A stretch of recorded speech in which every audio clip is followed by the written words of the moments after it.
Deuteronomy chapter 23. A man with crushed or severed genitals may not enter the assembly of the Lord. A person of illegitimate birth may not enter the assembly of the Lord.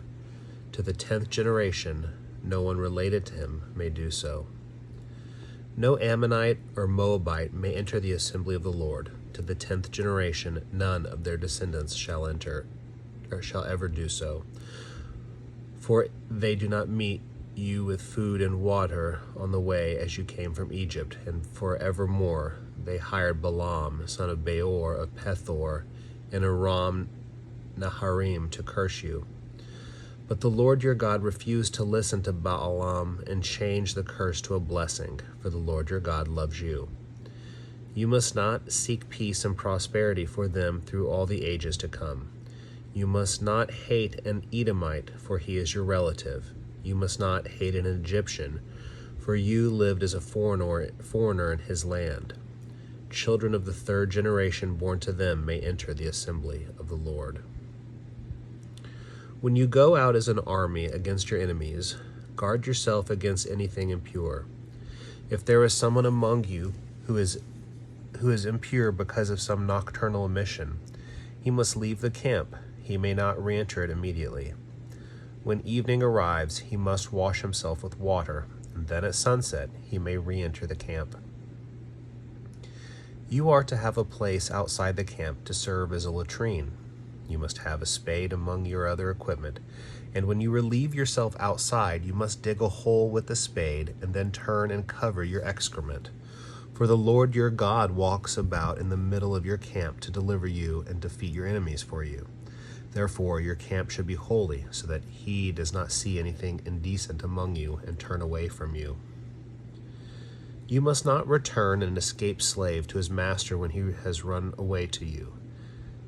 Indeed, he may live among you in any place he chooses, in whichever of your villages he prefers. You must not oppress him. There must never be a sacred prostitute among the young women of Israel, nor a sacred male prostitute among the young men of Israel. You must never bring the pay of a female prostitute or the wage of a male prostitute into the temple of the Lord your God in fulfillment of any vow, for both of these are abhorrent to the Lord your God. You must not charge interest on a loan to your fellow Israelite, whether on money, food, or anything else that has been loaned with interest. You may lend with interest to a foreigner, but not to your fellow Israelite.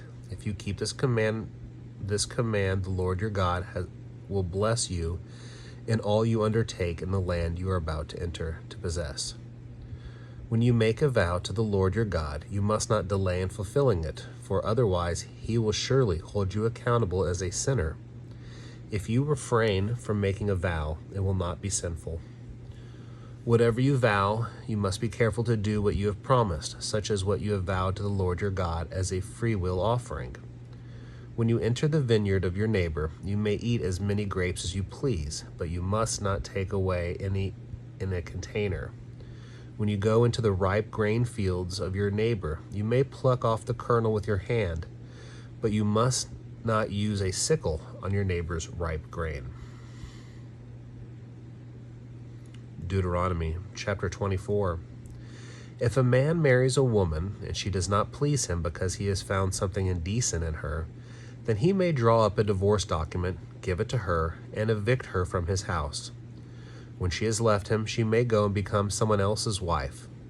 If the second husband rejects her and then divorces her, gives her the papers and evicts her from his house, or if the second husband who married her dies, her first husband who divorced her is not permitted to remarry her after she has become ritually impure, for that is offensive to the Lord.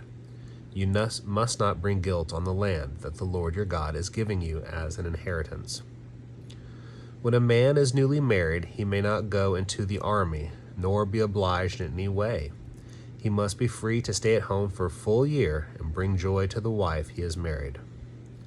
One must not take either lower or upper millstones as security on a loan, for that is like taking a life itself as security. If a man is found kidnapped, But if a man is found kidnapping a person from among his fellow Israelites, and regards him as mere property and sells him, that kidnapper must die. In this way you will purge the evil from among you. Be careful during the outbreak of leprosy to follow precisely all that the Levitical priests instruct you, as I have recommended them, so you should do. Remember what the Lord your God did to Miriam along the way after you left Egypt. When you make any kind of loan to your neighbor, you may not go into his house to claim what he is offering as security. You must stand outside, and the person to whom you are making the loan will bring out to you what he is offering as security. If the person is poor, you may not use what he gives you as security for a covering. You must by all means return to him at sunset the item he gave you as security, so that he may sleep in his outer garments and bless you for it. It will be considered a just deed by the Lord your God. You must not oppress a lowly and poor servant, whether one from among your fellow Israelites or from the resident foreigners who are living in your land and villages. You must pay his wage that very day before the sun sets, for he is poor and his life depends on it. Otherwise he will cry out to the Lord against you, and you will be guilty of sin. Fathers must not be put to death for what their children do, nor children for what their fathers do. Each must be put to death for his own sin. You must not pervert justice, do a resident foreigner or an orphan, or take a widow's garment as security for a loan. Remember that you were slaves in Egypt, and that the Lord your God redeemed you from there. Therefore I am commanding you to do all this. Whenever you reap your harvest in your field and leave some unraked grain tree there, you must not return to get it. It should go to the resident foreigner, orphan, and widow, so that the Lord your God may bless all the work you do. When you beat your olive tree, you must not repeat the procedure. The remaining olives belong to the resident foreigner, orphan, and widow. When you gather the grapes of your vineyard, you must not do so a second time. They should go to the resident foreigner, orphan, and widow. Remember that you were slaves in the land of Egypt. Therefore, I am commanding you to do all this. Deuteronomy chapter 25. If controversy arises between people, they should go to the court for judgment. When the judges hear the case, they shall exonerate the innocent, but condemn the guilty. Then if the guilty person is sentenced to a beating, the judge shall force him to lie down and be beaten in his presence with the number of blows his wicked behavior deserves. The judge may sentence him to 40 blows, but no more. If he is struck more than these, you must view your fellow Israelite with contempt. You must not muzzle your ox when it is treading grain. If brothers live together and one of them dies without having a son, the dead man's wife must not remarry someone outside the family. Instead, her late husband's brother must go to her, marry her, and perform the duty of a brother-in-law. Then the firstborn son she bears will continue the name of the dead brother, thus preventing his name from being blotted out of Israel. But if the man does not want to marry his brother's widow, then she must go to the elders at the town gate and say, "My husband's brother refuses to preserve his brother's name in Israel. He is unwilling to perform the duty of a brother-in-law to me." Then the elders of his city must summon him and speak to him. If he persists, saying, "I don't want to marry her," then his sister-in-law must approach him in view of the elders, remove his sandal from his foot, and spit in his face. She will then respond. Thus may it be done to any man who does not maintain his brother's family line.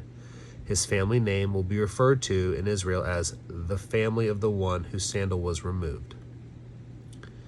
If two men get into a hand-to-hand fight, and the wife of one of them gets involved to help her husband against his attacker, and she reaches out her hand and grabs his private parts, then you must cut off her hand. Do not pity her. You must not have in your bag different stone weights, a heavy and a light one. You must not have in your house different measuring containers, a large and a small one. You must have an accurate and correct stone weight and an accurate and correct measuring container, so that your life may be extended in the land the Lord your God is about to give you. For anyone who acts dishonestly in these ways is abhorrent to the Lord your God. Remember what the Amalekites did to you on your way from Egypt, how they met you along the way and cut off all of your stragglers in the rear of the march when you were exhausted and tired. They were unafraid of God. So when the Lord your God gives you relief from all the enemies who surround you in the land he is giving you as an inheritance, you must wipe out the memory of the Amalekites from under heaven.